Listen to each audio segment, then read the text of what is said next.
Yo le quiero compartir el documento, se lo voy a subir en nuestras redes sociales, es gratuito, está complejón porque son 120 y tantas páginas, pero échele un ojo, son propuestas muy concretas que tienen que ver con lo que podría convertirse en salvar vidas. Y le aprecio a uno de los exsecretarios de salud que lo ha presentado, a Salomón Chertorivsky, que nos toma esta llamada telefónica. Salomón, gracias por la llamada, buen día. Hola, estimado Luis, espero que tú, que la producción y que quienes nos escuchan estén con salud. Todos aquí cuidándonos como tendríamos que hacerlo todos. Oye, más allá del asunto político, primero te preguntaría, pues, ¿qué opinión te merece, no? Porque así lo tomó ayer López-Gatell, un tanto ahí sardónico, sarcástico, hablando de que ustedes están proponiendo eliminar la pandemia y que nadie en el mundo lo ha hecho.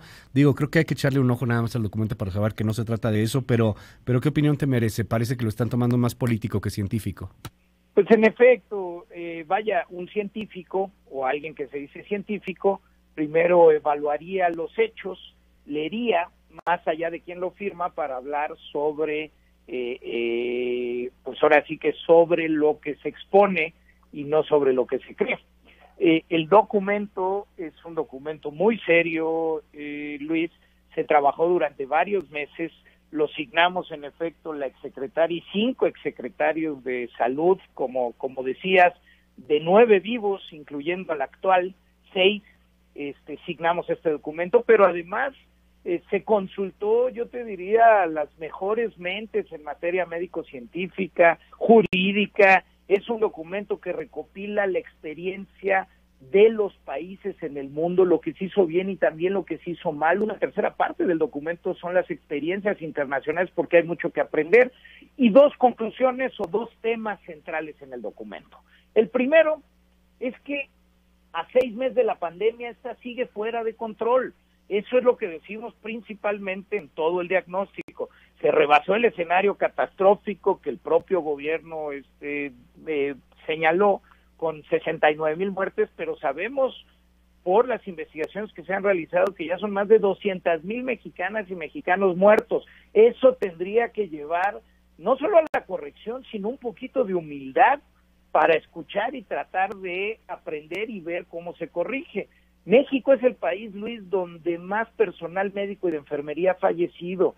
En México, casi 8 de cada 10 fallecimientos se han dado sin poder llegar a la terapia intensiva. Esto quiere decir que algo nos ha fallado cuando tenemos hospitales vacíos o con camas disponibles, pero las terapias intensivas no se han utilizado para poder salvar vidas. Los pronósticos oficiales han estado errados desde el principio. Y por último te diría, analizamos que viene en la última temporada del año, en los últimos 3 meses, la fase invernal, que se acompañará con la influenza, y aunque en el cono sur pareciera venir leve porque las propias medidas contra el COVID-19 ayudan también al tema de la influenza, en el cono sur esto agarró cuando estaban en confinamiento. A nosotros nos va a llegar en pleno desconfinamiento. La segunda parte, con todo este diagnóstico, con la experiencia internacional, es que hacemos una propuesta de 14 recomendaciones muy puntuales, técnicas, explicadas, y lo que decimos, en efecto, es que en 8 semanas, ojo, se puede controlar, es decir, que el número de contagios se reduzca, que el número de fallecimientos se reduzca y que podamos iniciar una ruta para convivir con el virus, que va a ser larga. Y totalmente no están descubriendo el hilo negro, es algo muy parecido a lo que pudo haber hecho Alemania en algún punto, a lo que han hecho otras naciones, a lo que de alguna forma hizo también Surcorea, etcétera. O sea, hay muchos ejemplos en el mundo de cómo se ha hecho bien, de cómo se ha hecho mal, y no es como de pronto se señala de que ustedes van a eliminar la pandemia.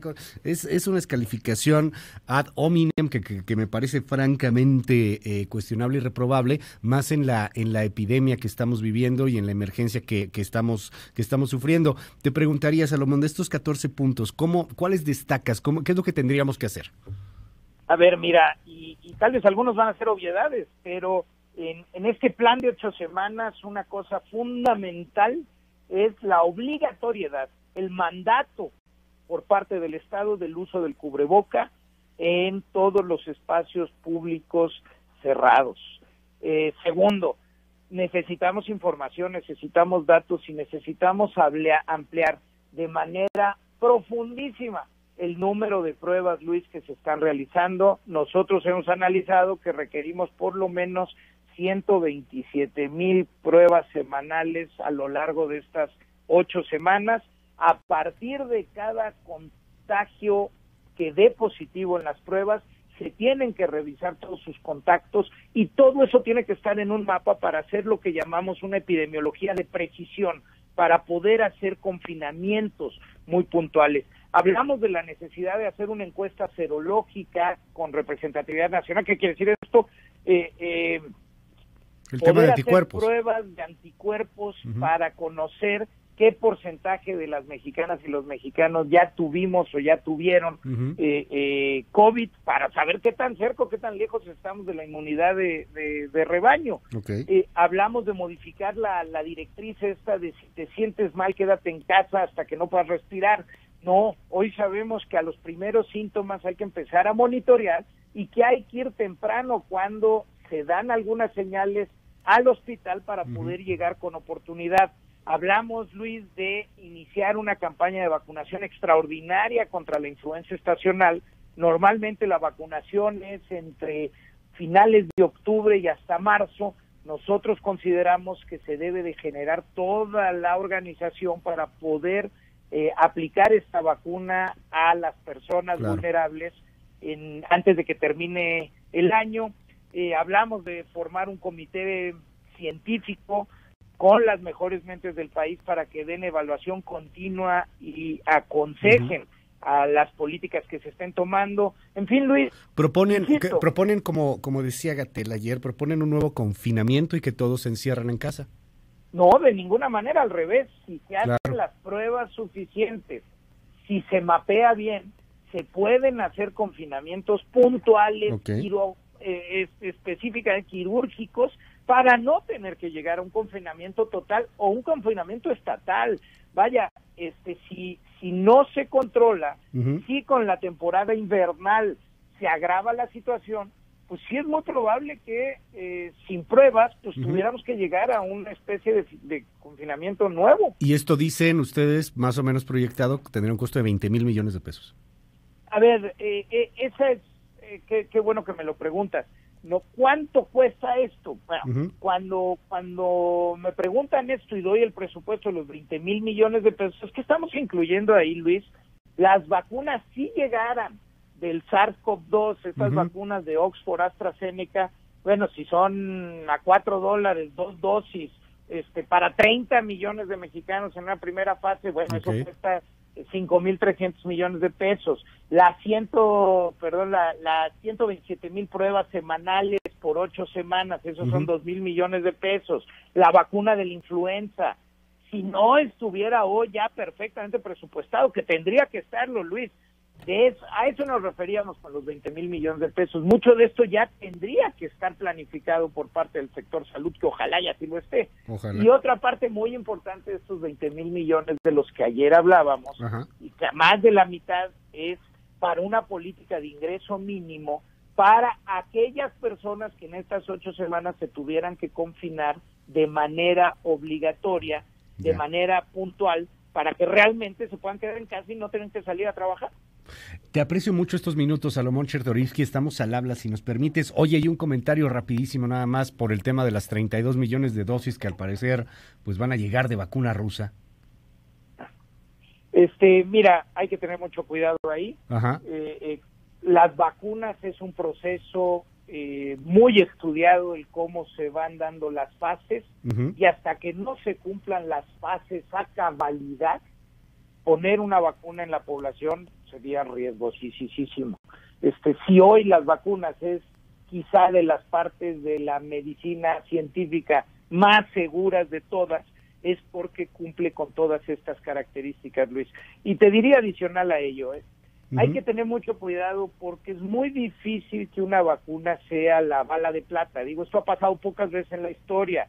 Por ejemplo, pasó con la polio, ¿no? Cuando Jonas Salk en el 55 se dan las primeras vacunas inyectadas de polio, después la Sabin, que ya fue oral, pero esta vacuna sí logró terminar en muchos países con la polio, con una vacuna. Pero hay muchos otros padecimientos, Luis, por ejemplo la tuberculosis, que a pesar de que en 1921 hay una vacuna, esto se ha tenido que acompañar con muchos temas que tienen que ver con las medicinas, que tienen que ver con la clínica, que tienen que ver con el agua potable, con la salubridad y con nuestras prácticas sociales. Claro. Es decir, vaya, no pensemos que llegará una vacuna y todo se resolverá. Hay muchas otras cosas que seguramente tendremos que seguir haciendo, la higiene, y un largo etcétera, Luis. Por eso hay que pensarlo esto a largo plazo, hay que pensarlo con seriedad y bueno, pues ojalá y nuestras autoridades, yo reitero mi oferta, cuando el subsecretario así lo disponga, el secretario Alcocer así lo disponga, nosotros más que dispuestos a tener un diálogo, a presentarles el documento, y pues aquí lo que se trata es un poquito de seriedad y humildad para poder realmente corregir, porque significan vidas, Luis, tú lo decías, de eso estamos hablando, de que se salven vidas. Gracias, Salomón Chertorivsky, muy buenos días. Abrazo, Luis, que haya salud. Va de vuelta, regresamos con más.